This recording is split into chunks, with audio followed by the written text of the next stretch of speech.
ces belles paroles, tout va rentrer réellement dans les cœurs, tout ce que nous allons dire ce soir. Et j'aimerais vous parler ce soir d'un sujet qui est vraiment extraordinaire, absolument extraordinaire, grandiose, énorme, mais qui, quelque part, je pense, est vraiment essentiel, dans la mesure où il s'agit d'un thème central dans la vie juive, et je veux parler de la Bechira. La Bechira, c'est-à-dire le libre arbitre, le libre choix que chaque homme, chaque être humain a. À savoir, on va d'abord donc essayer de donner une définition du libre arbitre. Et pour ça, on va rapporter un Rav Dessler.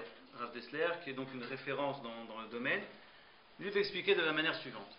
Il rapporte un exemple, et il dit que donc il donne un exemple d'un fumeur invétéré qui passe ses journées à fumer.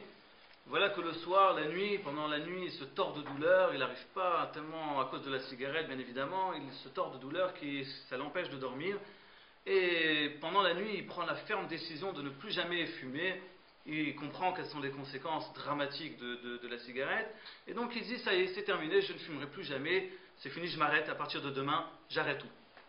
Alors le lendemain, il tient bon, 1 heure, 2 heures, mais bon, il se retrouve devant son paquet de cigarettes, la nervosité qui commence à apparaître, et donc il se dit, bon allez, ça va, c'est pas grave, on meurt pas d'une cigarette, ça va pas changer grand chose. Alors il se laisse tenter par une cigarette, et voilà qu'il allume une cigarette. Alors 2 heures après, 1 heure après, il se laisse tenter encore par une deuxième, il dit, bon, 2 c'est un maximum, après j'arrête, c'est sûr, j'arrête après, au bout de 2 j'arrête. Et puis bon, comme l'adage bien connu le dit, c'est jamais 203, et puis tout le paquet y passe. Le soir, il retourne de nouveau, la nuit revient, réapparaît, et les douleurs avec. Donc de nouveau réapparaissent ces douleurs terribles et atroces qui font que de nouveau il a du mal à supporter, il ne passe pas la nuit, impossible de dormir pendant la nuit. Alors la question que pose Rav Dessler, il dit, mais qu'est-ce qui lui est passé par la tête à ce monsieur-là? Comment c'est possible que d'un côté, il savait très bien, il connaît les souffrances terribles que ça engendre le fait de fumer, mais d'un autre côté, il continue quand même le lendemain, il recommence quand même à fumer le lendemain. Alors il va donner comme définition, Rav Dessler justement, va dire, tout ça, c'est justement le libre arbitre. Ça justement, c'est ça ce qu'on appelle la Bechira. Qu'est-ce que c'est en fait? Il dit d'un côté, on a le libre arbitre, ça veut dire qu'on a d'une part la raison qui parle, et d'autre part, on va nommer ça les pulsions, l'état à vote, les pulsions, les désirs, les envies.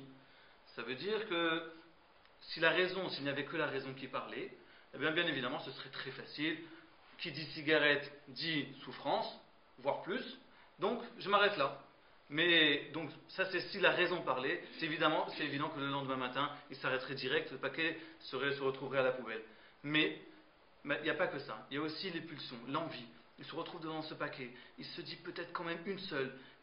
Qu'est-ce qui parle en fait? C'est son Yetzirara. C'est son mauvais penchant qui est en train de parler, ses envies qui sont en train de parler. Il se dit allez, je me laisse tenter par une cigarette. Voilà Rav Dessler, comment Rav Dessler définit la Bechira. Il dit qu'en fait, c'est un conflit, c'est une bagarre, c'est une guerre entre la raison et les pulsions. Voilà comment est défini la Bechira, le libre arbitre. Donc ça veut dire, ça nous donne la possibilité de choisir tout simplement entre le bien et le mal. On va résumer ça, c'est choisir entre le bien et le mal. C'est ce que le Passouk d'ailleurs, la Torah nous révèle. Il nous dit tout simplement qu'on a la possibilité de choisir Ben Atov, l'Ara, qu'on peut choisir entre le bien et le mal. Voilà qu'est-ce que c'est que la Bechira. Donc on sait déjà, entre parenthèses d'ailleurs, il faut savoir que la Torah nous dit Ubacharta Bachaim, et tu choisiras la vie. C'est-à-dire que la Torah nous donne un conseil, mais tu sais, je t'ai donné la possibilité de choisir par l'Hachem, je t'ai donné la possibilité soit de faire le bien au travers de ta raison, soit de choisir le mal, mais ce sera en fin de compte, ce sont tes pulsions qui parleront. Mais sache que moi je te donne un conseil, utilise le bien, prends le bien et on verra pourquoi. À quoi ça sert? On peut se demander à quoi ça sert. À quoi ça sert d'avoir la Bechira, d'avoir le libre arbitre? On sait que tout ce que Akadosh Baruch Hu crée a un but. C'est un but, Akadosh Baruch Hu ne crée pas les choses de façon anodine, mais tout ce qu'il crée c'est dans un but bien particulier, bien précis. Donc à nous de découvrir dans quel but est-ce que Akadosh Baruch Hu a créé cette Bechira, ce libre arbitre. Alors vous savez que le but de l'homme dans ce monde, bien évidemment, c'est de s'élever spirituellement. Tout notre but, toute notre raison d'être, on est né, nous sommes nés pour ça, c'est pour s'élever spirituellement. Or le seul moyen, la seule possibilité pour s'élever spirituellement, c'est justement au travers de la Bechira, justement au travers du libre arbitre. Quand je vous ai dit au début que c'est un thème essentiel dans la vie juive, c'est pas à la légère, c'est vraiment quasiment le thème essentiel dans la vie de n'importe quel juif. Le point essentiel, pourquoi? Parce que c'est justement ce point-là, ce libre arbitre-là, qui va nous permettre de nous élever spirituellement, qui en soi, c'est le but de l'homme dans la vie. S'élever spirituellement, ça veut dire quoi? Pourquoi est-ce que c'est ça? Pourquoi est-ce que c'est la Bechira, le libre arbitre, qui nous aide à nous élever? Eh bien, tout simplement parce que si on force quelqu'un, on oblige quelqu'un à agir, de quelconque façon que ce soit, aussi bien le sens positif que négatif, eh bien, il ne lui en revient aucun mérite. Si par exemple, on va dire pour un homme qui doit mettre les tefilines chaque matin, si par exemple quelqu'un vient, lui attrape, prend le bras de quelqu'un, il l'attache, il le ligote, et puis il lui met les tefilines, il attache les tefilines, eh bien il n'a fait aucune mitzvah. Il n'a rien fait, il n'aura aucune récompense. Pourquoi? On l'a forcé à ça. Il n'a rien choisi, il ne voulait pas. À la limite, peut-être qu'il ne voulait même pas mettre les tefilines. Il n'a pas choisi. Donc tout le but en fait, et d'ailleurs on retrouve ça dans l'éducation, on dit souvent que l'éducation, qu'est-ce que c'est que l'éducation? C'est amener l'enfant à vouloir faire les choses par lui-même, ne pas le forcer à faire les choses. Il y a un âge pour chaque chose, mais ce qui est le but ultime, c'est d'arriver justement à ce qu'il veuille faire ça de façon personnelle, que ce soit un choix de sa part. Alors là c'est la même chose, il faut que les mitzvot, on veuille les faire, il faut que ce soit un choix, qu'on ait envie de les faire, alors on s'élèvera spirituellement. À l'inverse, Shamishmor, si quelqu'un, on va aussi par exemple le forcer, on va lui ouvrir la bouche et on va le gaver, on va lui mettre de la nourriture non cachère, eh bien lui aussi, on ne pourra rien lui reprocher. Lui non plus, on ne pourra rien lui reprocher, tout simplement parce qu'il n'a pas voulu transgresser la Torah. On l'a forcé à transgresser la Torah. Donc en fait, revenons à ce que nous avons dit, à quoi ça sert la Bechira, à quoi sert la Bechira, à quoi sert ce libre choix? Mais justement, ça donne la possibilité à l'homme de s'élever spirituellement, puisque ça lui aide à lui procurer, ça lui donne la possibilité de faire des choix, sens positif ou négatif, et c'est ça, et uniquement ça, qui va faire qu'il va arriver à progresser. Donc ça c'est l'élévation spirituelle. D'ailleurs, la Torah nous dit aussi, nous précise, que, entre parenthèses, elle nous rajoute que si jamais, il faut savoir qu'à part cette élévation spirituelle, on aura aussi le droit à une élévation matérielle. C'est une petite promesse que la Kadosh Baruch Hu nous donne. Sachez qu'à part cette élévation spirituelle, on aura aussi une élévation matérielle, une amélioration matérielle. Donc maintenant on comprend quelle est la définition du libre arbitre, et on sait aussi à quoi ça sert. À savoir maintenant aussi quel c'est son domaine d'application. Le domaine d'application du libre arbitre, là aussi ce sont des choses encore qui sont évidentes, mais qui sont bonnes à répéter. Le domaine d'application, c'est en fait le libre arbitre n'a lieu que sur ce qui touche le domaine moral. Je m'explique. Si choisir le matin quelle chemise on va mettre ou quelle paire de chaussettes je vais choisir pour m'habiller, c'est pas un choix. C'est pas un choix qui relève du libre arbitre. Parce que j'ai choisi telle paire de chaussettes ou telle chemise, ou j'ai choisi de manger du poulet ou du poisson, c'est pas du libre arbitre, ce sont des choix à la limite bestiaux. D'ailleurs, c'est ça qui va nous faire, on va à ce niveau-là, on n'a aucune différence avec la bête. L'animal lui aussi choisit quelle proie il va vouloir tuer, qui est-ce qu'il va vouloir manger ou qu'est-ce qu'il va vouloir manger. Donc nous, évidemment, l'homme, l'être humain, a quelque chose de plus. C'est quoi cette chose supplémentaire qu'il a? C'est justement qu'il peut choisir, non seulement dans ces choses anodines, mais bien plus que ça. Il peut choisir dans tout ce qui est domaine moral. Et là, ça c'est le domaine moral, ça c'est le vrai domaine d'application du libre arbitre. Donc c'est pour ça que par exemple les animaux, on dit que les animaux n'ont pas de libre arbitre. Donc par exemple, pour ceux qui auraient parfois peur de certains animaux, il faut savoir que l'animal n'a pas de libre arbitre. Ce qui arrive, c'est directement d'Akadosh Baruch Hu. C'est des choses qui arrivent directement d'Hachem. Donc il n'y a a priori aucune crainte à avoir de l'animal en lui-même, mais plutôt de ce qu'il faudrait, c'est se remettre en question soi-même si jamais on a peur. Mais en tous les cas, pour revenir, ça veut dire que le domaine d'application, donc on voit que c'est un domaine moral. Donc du coup, les gens, c'est tout ce qui va avoir attrait à la réflexion. Donc du coup, par exemple, toutes les personnes qui, malheureusement, sont par exemple qui ont des problèmes psychiatriques, qui n'ont pas toute leur raison d'être, etc. Eh bien, ces personnes-là non plus n'ont pas de libre arbitre. Du coup, non plus ne seront pas coupables en fonction sur les fautes qu'ils auraient pu commettre. Mais la question est de savoir, mais si jamais maintenant il y a le réel domaine d'application, c'est le choix, ça veut dire le domaine moral.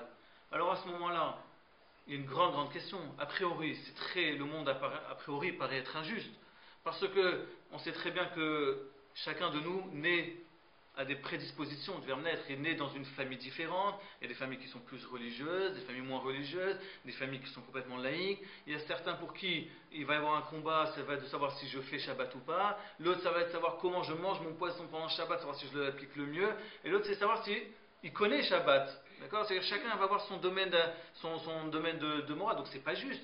Comment est-ce que Kadosh Baruch Hu peut juger une personne? Alors on va voir si celui-là il a fait Shabbat. Mais évidemment, lui il est né dans une famille religieuse. Donc pour lui, ne pas allumer la lumière pendant Shabbat, c'est un précepte qui est connu, c'est tellement évident qu'à la limite, c'est un réflexe, c'est très bien que Shabbat égale on n'allume pas la lumière. Donc c'est pas juste de juger cette personne-là de la même façon, à égal, avec quelqu'un qui serait né dans une famille moins religieuse et qui doit faire tout ce cheminement pour arriver à ne plus allumer la lumière pendant Shabbat. Alors, la réponse en fait, toujours dans Rav Dessler nous explique, et ça c'est extrêmement important, qu'il y a ce qu'on appelle le Nekudat HaBechira. Nekudat HaBechira, ça veut dire c'est le point de libre arbitre. Et il explique de la façon suivante.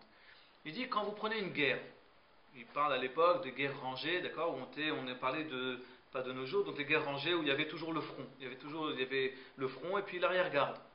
Il dit quand on a un côté A et un côté B, alors le front a beau se déplacer d'un côté ou de l'autre, quoi qu'il en soit, il ressortira toujours que la guerre se fera sur le front. Jamais l'arrière-garde ne sera touchée. La guerre se passe toujours sur le front. Même si on a avancé de 200 mètres, la guerre sera toujours sur le front 200 mètres plus loin. Donc, explique Rav Dessler, il y a une Nekudat HaBechira, il y a un point de libre arbitre. Il dit c'est vrai que chacun naît dans une famille différente. C'est vrai qu'il y en a qui naissent dans une famille, il y en a qui va être plus intelligent qu'un autre, il y en a qui va naître dans une famille plus religieuse, il y en a un qui va avoir un cursus plus simple, il y en a un qui va avoir la chance de se retrouver dans une école juive et pas l'autre. Alors c'est sûr que dans cette avancée spirituelle, il y en a qui sont avantagés par rapport à d'autres. Mais, dit Rav Dessler, ça ne veut pas dire qu'il sera mieux jugé. Au contraire, lui aussi sera jugé totalement de façon à égalité. Un exemple. Rav Dessler, quand il explique, par exemple, il dit il y avait un homme, il donne l'exemple d'un homme qui est un alpiniste, qui voulait s'entraîner, qui pendant des mois et des mois, il s'est entraîné à vouloir pour grimper une montagne. Au bout d'un certain temps, quand en fin de compte il est enfin prêt, alors il arrive à la montagne, il commence à gravir, et après maintes efforts, il grimpe, il continue, jusqu'à ce qu'enfin il arrive au sommet. Et une fois arrivé au sommet, qu'est-ce qu'il voit? Il voit un enfant là-bas. Il dit à l'enfant, mais comment t'es arrivé là-bas? Moi, ça m'a pris des mois, des années pour m'entraîner, pour m'habituer, pour arriver et pour grimper jusqu'à là-haut. Comment t'as fait pour arriver là-bas? Et l'enfant qui lui dit, moi je suis né ici. Je suis né ici. Alors évidemment, l'enfant, vous avez bien compris que l'enfant, il n'a aucun mérite à être là-haut sur la montagne. Il n'a pas de mérite, il n'est pas monté, il n'a pas grimpé, il n'a fourni aucun effort. Il est né là-bas. Tandis qui est-ce qui a le plus de mérite? C'est évidemment l'homme qui a fait tous les efforts pour arriver en haut. Alors, explique Rav Dessler, c'est la même chose. Il y a la Nekudat HaBechira, le point de la Bechira, le point de libre arbitre, c'est quoi? C'est lorsque à un niveau donné, chacun est jugé à un niveau donné. Par exemple, certains vont être jugés, est-ce qu'on va faire Shabbat en faisant attention à toutes les mitzvot, à toutes les halachot, à toutes les melachot, à tous les travaux de Shabbat. Un autre, ça va être simplement, est-ce que je fais kiddush ou pas? Est-ce que je vais à la choule le Shabbat? Quelqu'un, ça va être, est-ce que je mets les tefillin? L'autre, ça va être, son point de libre arbitre, ça va être, est-ce que je mets les tefillin? Bien sûr, je mets les tefillin depuis que je suis petit, je mets les tefillin, c'est quelque chose d'évident, mais est-ce que je les mets à la choule? Celui d'après, ça va être, la choule, c'est obligé. Depuis que je suis petit, mon père il m'amène à la choule. Que je veuille ou que je veuille pas, qu'il fasse beau ou qu'il pleuve, mon père m'amène à la choule. Mais maintenant, la question c'est de savoir, est-ce que je vais être à l'heure? C'est encore un autre point, ça c'est encore un autre problème. Chacun il a son point de libre arbitre. Chacun il a son point sur lequel Akadosh Baruch Hu va le juger. Et ça, ce point-là, il est fonction, c'est vrai, de chacun il est fonction de la naissance, du lieu, de la chance de la famille dans laquelle il a pu naître, etc.